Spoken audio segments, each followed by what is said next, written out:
Hi, welcome. Enjoy the content, subscribe, and turn on notifications.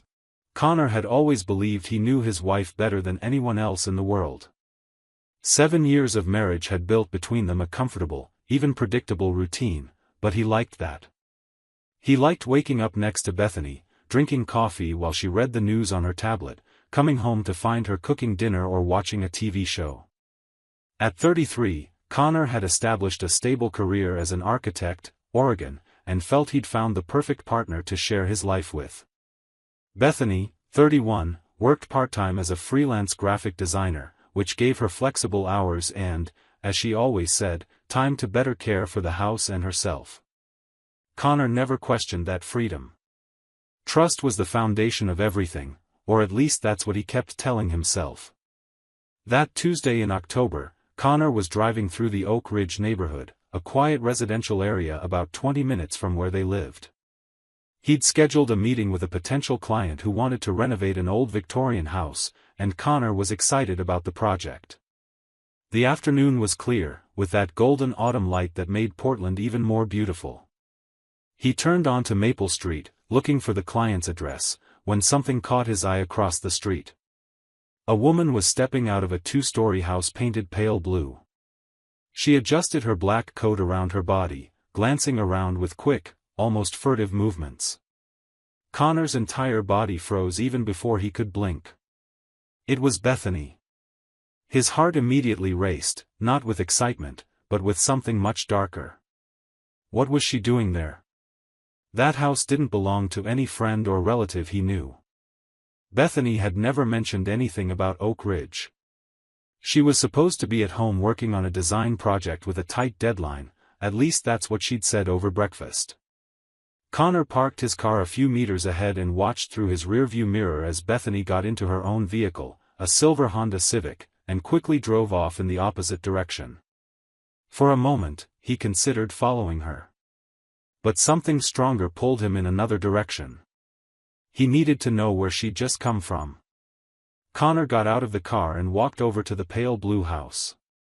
It was well kept, with a small front garden and a wooden porch, nothing particularly striking about it. He climbed the 3 steps to the front door and rang the bell, his stomach churning. He didn't know what he expected to find, but it certainly wasn't the face that appeared when the door opened. Josh Brennan. Bethany's ex-fiancé. Connor knew Josh only from old photos and the occasional stories Bethany told about her past relationship. They'd been engaged nearly a decade ago, before Bethany met Connor.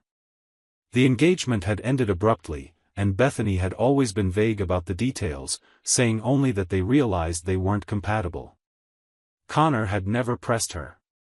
Everyone had a past. But now, standing face to face with this tall man with brown hair and confused eyes, Connor felt something different. Anger. Betrayal. Humiliation. Josh opened his mouth to speak, but Connor tried to speak too, and nothing came out. Shock overpowered rage. He simply raised his hand, unable to form any words, turned, and walked back down the steps. He closed his car door with controlled force and drove home on autopilot, his mind buzzing with 1,000 thoughts at once. What exactly had Bethany been doing there? How long had this been going on? How could he have been so blind? When Connor walked into the house, Bethany was in the living room, sitting on the couch with her phone in her hand. She looked up at him, and Connor knew right away. Her eyes were red, her hands trembling slightly. Josh must have called her. Of course he had. Connor shut the door behind him and just stood there, waiting. Bethany stood up, letting her phone fall onto the couch. Connor, her voice broke. Tears started streaming down her face. I can explain. Can you? Connor's voice came out colder than he'd expected. Because I'd really like to hear the explanation for why you were leaving your ex-fiancé's house in the middle of the afternoon. Bethany sobbed, bringing her hands to her face. I'm so sorry. I'm so sorry, Connor. I didn't want it to happen like this. I was trying to end things with him, I swear. End things? The word burned in Connor's throat. So how long has this been going on, Bethany? Weeks? Months?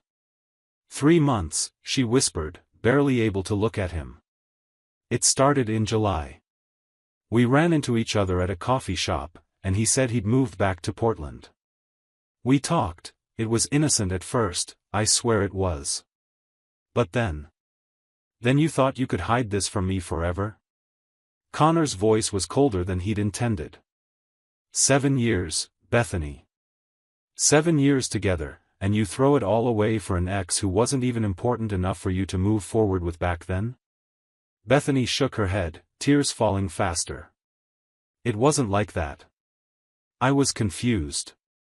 Josh reminded me of who I used to be, before all the responsibilities, before I started feeling trapped. Trapped? Connor took a step forward, fists clenched at his sides. I trapped you? Me, the one who always gave you the freedom to work from home, to set your own hours, to do whatever you wanted? It's not about you, Connor. Bethany shouted back, frustrated. It's about me. About how I feel. You'd never understand. Connor took a deep breath, trying to regain control. Every word Bethany said felt like a blade cutting something inside him that would never fully heal. He looked around the living room, the house they'd chosen together, the furniture they'd bought piece by piece, the photos on the walls showing smiles that now seemed fake. Everything felt tainted. I need you to leave tonight, Connor finally said, his voice returning to that cold, controlled tone. I can't stay under the same roof like this. Go to a hotel, to a friend's place, anywhere you want. But I can't be near you right now. Bethany went pale. Connor, no. Please, we can talk this through. I made a mistake, but we can fix this. I love you, I still love you. I was going to say you had an hour, Bethany, Connor murmured, his voice shaking with disbelief, but right now I can't even think straight. I can't. Bethany yelled, desperate. Connor stopped, his hand on the doorknob. I can't just leave like this. I'm pregnant, Connor. The silence that followed was deafening. Connor slowly turned, staring at the woman who had been his wife, his partner, his supposed soulmate. What? I'm pregnant, Bethany repeated, calmer now, wiping the tears from her face. I found out 2 weeks ago. I was going to tell you, but I didn't know how, not with everything else going on. Connor felt like the floor had vanished beneath his feet. Pregnant. Part of him wanted to believe, wanted this to mean a fresh start, a reason to fight for their marriage. But the rational part of him, still functioning, asked the question that needed asking. Is the baby mine? Bethany looked at him, offended. How can you ask me that? Of course it's yours, Connor. We were still together. It's your baby. Connor slowly shook his head. You just told me you've been cheating on me for 3 months. So excuse me if I don't take your word as absolute truth right now. I'm not lying about this, Bethany insisted, stepping toward him. Connor, please. We can make this work. For our child. For us. Connor pulled away when she tried to touch his arm. No, he said firmly. Don't touch me. And if you really are pregnant, then we'll do a paternity test. Until then, he took a deep breath, trying to stay composed. Until then, I need to leave. Even if you're pregnant, I can't process all of this right now. You can stay in the house temporarily, but I can't.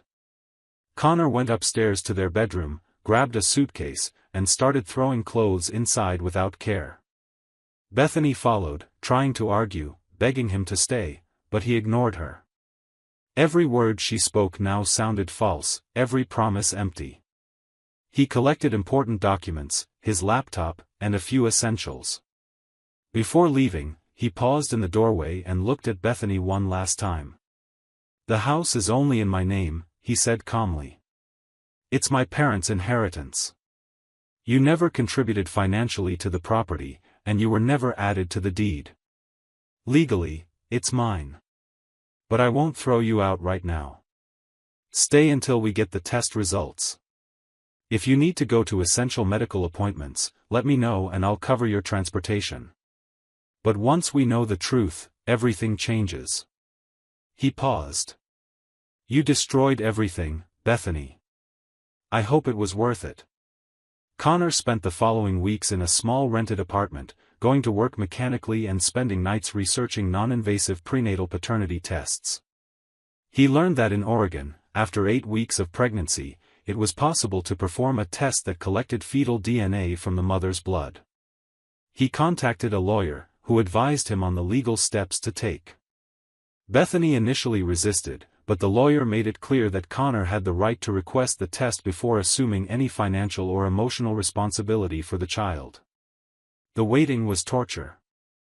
Connor tried to stay busy, taking on more work projects, avoiding friends who asked about Bethany. He didn't tell anyone what was going on. The shame was too great, the pain too personal. He'd trusted her completely, and that trust had been shattered in the cruelest way possible. On lonely nights, Connor found himself wondering how things might have been different if he'd just kept driving that day, if he'd never seen Bethany leaving that house. But then he'd shake his head. Not knowing wouldn't have changed reality, only prolonged the lie. When Bethany reached 10 weeks of pregnancy, they scheduled the test. It was a clinical, detached experience, nothing like what Connor had ever imagined being part of a pregnancy would feel like. They barely spoke at the lab. Bethany looked smaller, paler, with deep dark circles under her eyes. She tried to talk a few times, but Connor kept his distance. Her words meant nothing to him anymore. The results took a week to arrive. Connor was at the office when his lawyer called. Connor, the test results are in. I'm emailing you the full report now, but I need to give you one important piece of information first. Are you sitting down? Connor's heart pounded. I am. Go ahead. The report is conclusive. You are not the biological father. The probability of paternity is 0%. I'm sorry, Connor. Connor leaned back in his chair, feeling a strange mix of relief and devastation. Relief because he wouldn't be tied to Bethany for more than 18 years through a child. Devastation because the final confirmation that she'd lied about something so fundamental felt like a punch to the gut. Thanks for letting me know, he managed to say. There's one more thing, the lawyer continued. The house is registered solely in your name, correct? Your parents' inheritance? Yes, Connor confirmed. My parents left me the house when they passed away 5 years ago. Bethany was never added to the deed. Good. That means you have every legal right to ask her to vacate the property. I can prepare the official notice. In Oregon, she'll have 30 days to move out. Connor closed his eyes. Do it. The sooner, the better. That night, Connor called Bethany. She answered on the second ring, her voice heavy with anxiety. Connor? Did you get the results? I did, he replied, keeping his tone neutral. And you know what they say, Bethany.